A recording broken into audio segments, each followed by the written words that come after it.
Hi Gemini, this is Jav. Welcome po sa ating channel. By the way, Gemini, this is your timeless reading. Gamitin ang reading na ito bilang gabay lamang kung naka-resonate. Kung naka-resonate kayo, comment down. Tandaan, Gemini, ito ay channel reading. Kunin niyo lang po kung ano naka-resonate sa iyo. This is for you, Gemini.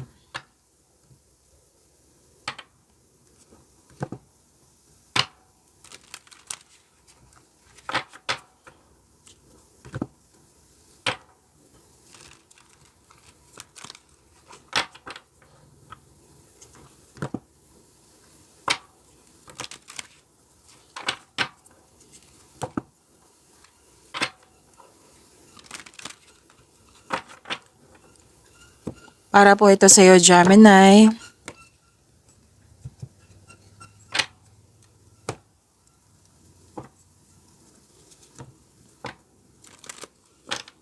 Mensahe po para kay Gemini.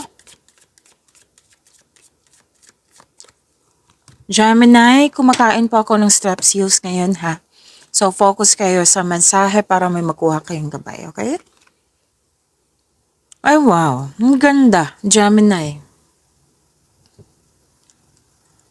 You and your loved ones are safe. Wow. Claim niyo po. Claim natin to. Okay? You and your loved ones are safe. Baka kasi nag-alala ka, Gemini. So sinabi ng card mo dito na you and your loved ones are safe.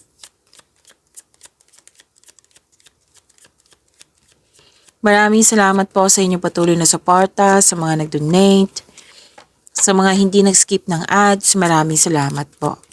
Sa mga hindi pa nag-subscribe, subscribe na po kayo at click bell notification para malaman nyo na may bago tayong video.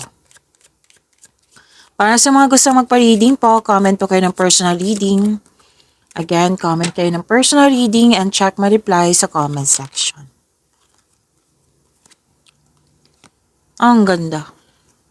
Harvest Gemini. Claim nyo po. Binayaran kayo sa binigay mong serbisyo. Yung pagiging productive mo sa araw-araw, nag-harvest ka na. Pwedeng sweldo ito, pwedeng bonus ito, pwedeng literal na harvest din to. Yan. At nakikita ko dito na may na-miss kang tao or di kaya naalala mo yung, na hindi na kayo nag-usap, loss of connection. Naalala or pinaalala sa'yo. Tapos nakikita ko dito na love is blooming, abundance, recognition, at maaring na makatanggap kang regalo or tulong or pwedeng ikaw yung nagbigay, Gemini.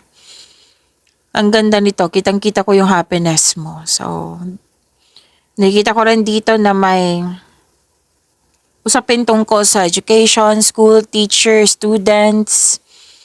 Pwede din, nag-aral kayo, nag-self-study or nagpa-enroll para may makuhang learnings and clarity at may malalaman kayong sekreto.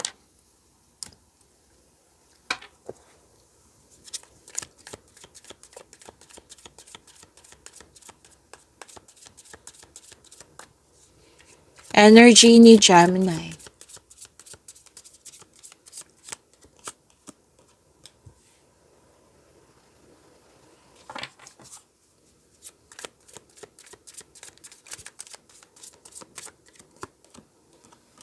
Oh. Okay.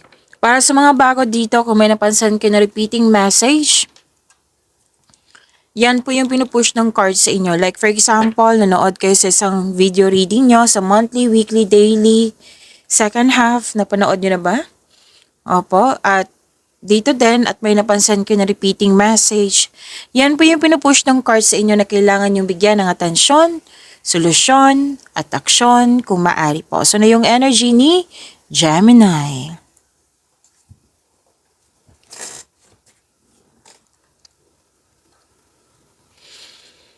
Okay, nakatanggap kayo ng love messages or ikaw yung nagbigay ng love messages. Okay? Emotional intelligence, sweetness, gentleness, At self-exploration, malakas ang iyong intuition. You're showing your kindness to everyone, sensitivity. May matatanggap kang mensahe ngayon, kung kailan nyo ito napanood, galing sa isang unexpected sources. Pwede itong galing sa isang tao na mas bata pa sa'yo. Or pwede din intuition mo ito. Yes, intuition. May gustong mag-reach out sa'yo, gusto niyang humingi ng sorry. Parati ko itong nakikita sa inyo Gemini na gustong may maghingi ng sorry. And makakatanggap ka ng magandang balita. Okay? And ang ilan sa inyo may magpaparamdam na maliligaw or may nagustuhan ka na magpaparamdam ka sa kanya. Pwedeng enjoy ka sa passion mo. Bagong passion to May date, may outing. May parating na opportunity. And sinabi ng card mo dito, Gemini, your finances are improving also. And you are becoming more confident sa mga ginagawa niyo po ngayon. Natutuwa ako kasi nagkaroon ka ng time sa iyong inner child. Nakikinig ka din sa iyong intuition. Yes.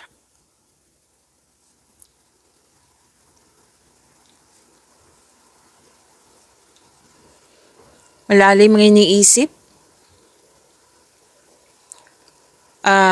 Nag-iisip ng mga plano o pangarap sa buhay. Nag-iisip ng mga desire sa buhay. Ang ilan nga dito, actually sa dalawang card na ito, single to sa mga single na nag-iisip kayo kung sino yung right person sa inyo. Mukhang maraming maliligaw or marami kang niligawan. Nag-iisip ka dito kung sino yung mas may genuine na love sa'yo. Yan. So, mag-ingat lang po sa sobrang pag-iisip. Baka ang ending nito, malilito ka na. So, make it balance.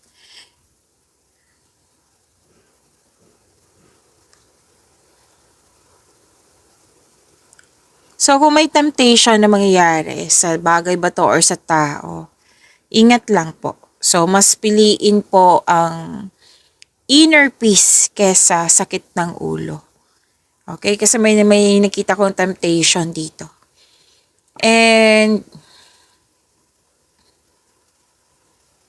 so many big ideas. Kasi nga, di ba, nagmuni-muni, contemplation. Maraming ideas, inspired kayo. Some of you may gustong magkaroon ng dagdag investment para magkaroon ng financial growth. Kumbaga, mas lumawak yung ambisyon mo sa buhay. Gusto nyo magkaroon ng pag-level up or pwede tong promotion din. So, more on planning, nagmuni-muni si Gemini.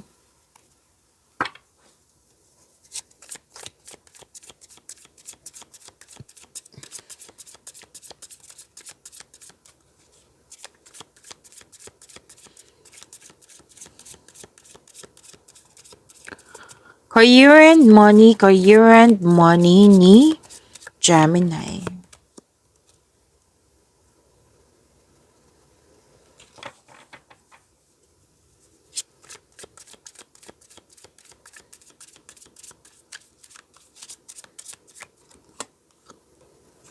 Ang ganda naman ng cards mo.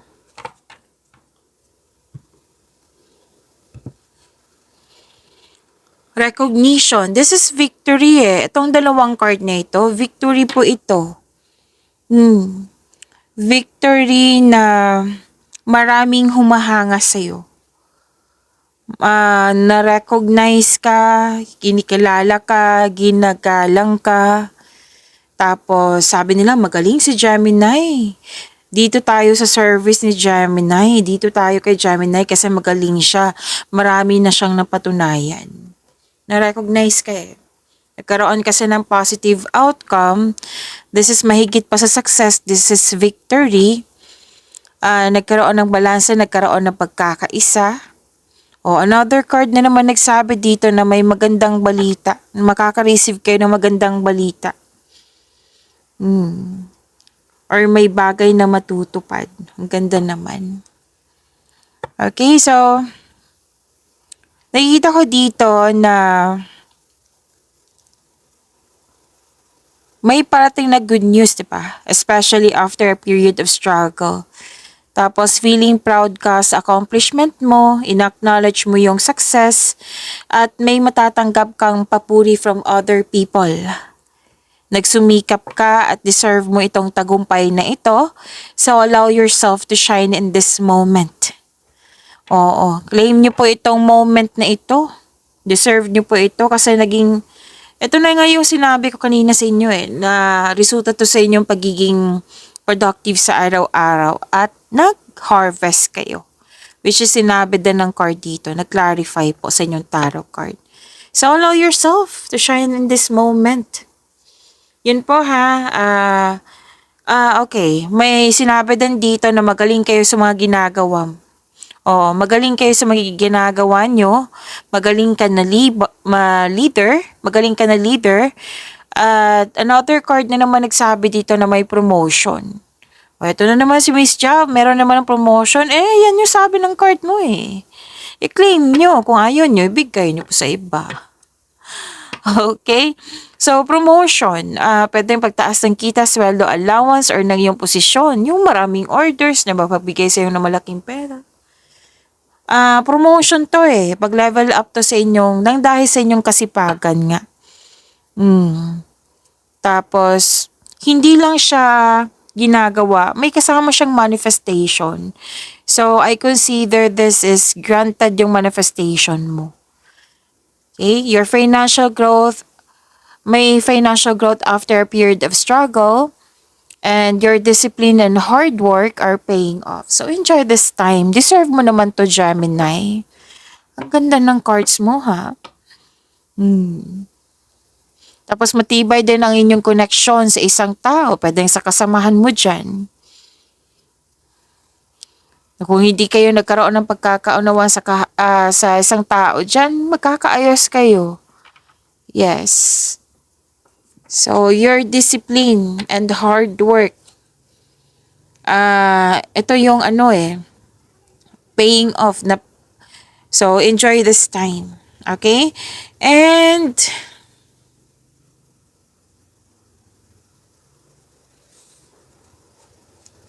okay, nakita ko kasi dito sa dalawang card na ito, happiness, which is na-clarify din dito. Actually, kanina pa sa energy mo, happiness. Andito din po sa card nyo sa career and money nyo, Gemini. Fulfillment sa pangarap, happiness, pagkakaisa pa rin, di ba? Ang ganda. Dalawang card mismo nagsabi dito na-granted yung manifestation mo. Fulfillment sa pangarap. May kasiyahan at kagalakan sa mga bagay ukol sa pamilya at sa kaibigan or sa grupo ng tao dyan sa trabaho mo. So this card focuses on achievement of a level of love, success na nagbibigay sa iyo ng katahimikan, serenity po, satisfaction at pasasalamat. Success in workplace and home, i-acknowledge mo nagbigay ng suporta sa iyo. Kasi may grupo ng tao dito na very supportive sa iyo, Gemini.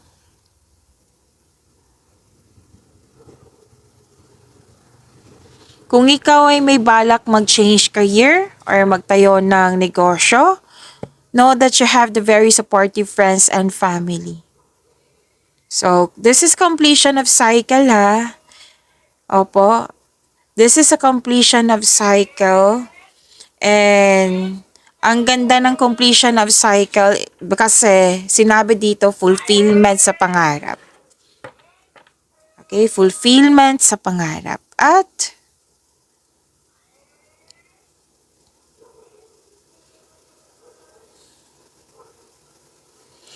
ang iba sa inyo mag-change career kasi you want growth.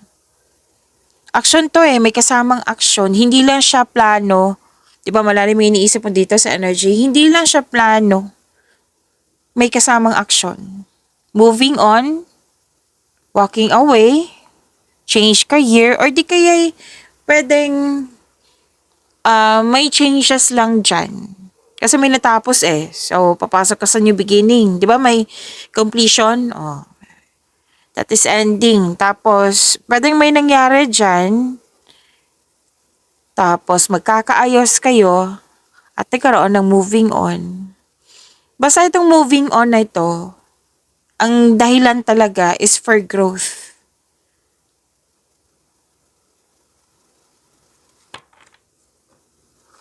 So may nakita rin ako ditong sobra sa trabaho or sobra sa paggasta. So kailangan po ng balanse.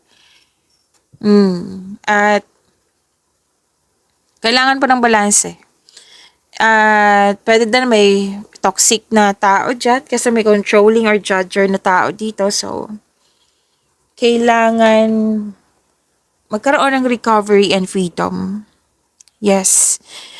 Some of you, di ba, may change career. Oh, may signing of contract ako nakikita dito.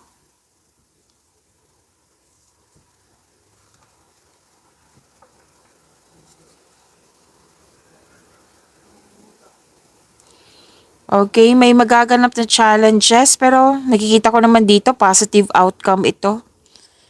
Any kind of negotiation, magiging successful po. Kasama na po yung job interview. Sa financial, again, sinabi dito na mabalanse at mas mai-improve pa ito.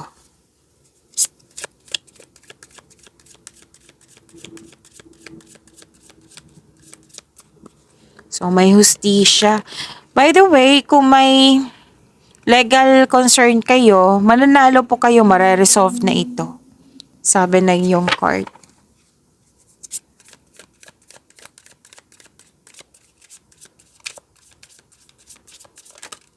This is about your love life, self-love, partnership, and romance. By the way, Gemini, may love reading tayo kanina ha. Before this video, kung gusto nyo malaman kung ano yung iniisip ng person mo, andun po. Kung hindi nyo mahanap, hanapin nyo po sa channel natin, okay? Malalaman mo po doon kung ano yung iniisip ng person mo.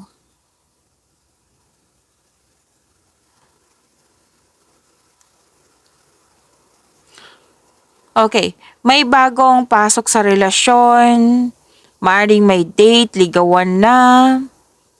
Kasi this is nagkasundo, promises, commitment, agreement, usapan. Pwede nag-usap kayo para mag-date.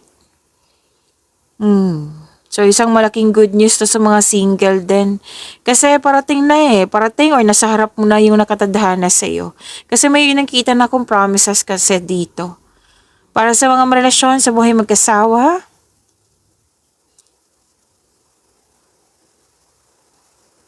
masaya kayo, mahal na mahal nyo isa't isa at very supportive kayo sa mga ginagawa o plano nyo sa buhay.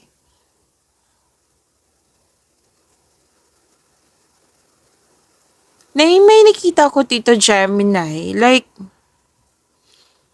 pwedeng nag-alala ka. Kaya nga may sinabi dito you and your loved ones are safe. Or di kaya'y, di ba sabi dito na may sikreto kang malalaman kasi malakas ang iyong intuition? Kunin ko lang. Dito, at dito din. Kasi malakas ang iyong intuition, malalaman mo. Tapos, kung regarding to sa relasyon, excuse me, kailangan ko mag-burp. Isa kasi may nakita ko dito isa sa inyo may lihim or nagsisinungaling. Pero mag-uusap kayo nito.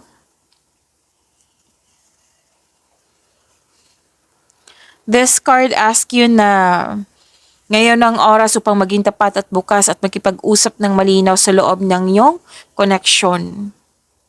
Yes, at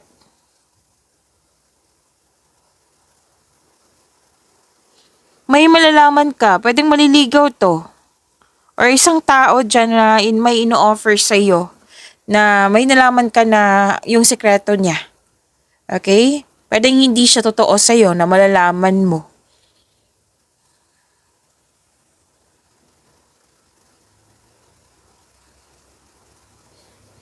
Nakikita ko rin dito, Gemini, na nag-spend time ka sa mga taong nagbigay ng inspiration sa iyo, motivation. May sinasabi rin dito na magkakatagpo ka ng ng partner through friends connection. Para sa mga relasyon sa buhay mag-asawa, mas mag-grow pa ang inyong relasyon. May travel, may mag-decorate ng bahay. Pag-imanin niyo po yung blessings sa binigay sa inyo, Gemini. See you tomorrow. Maraming salamat.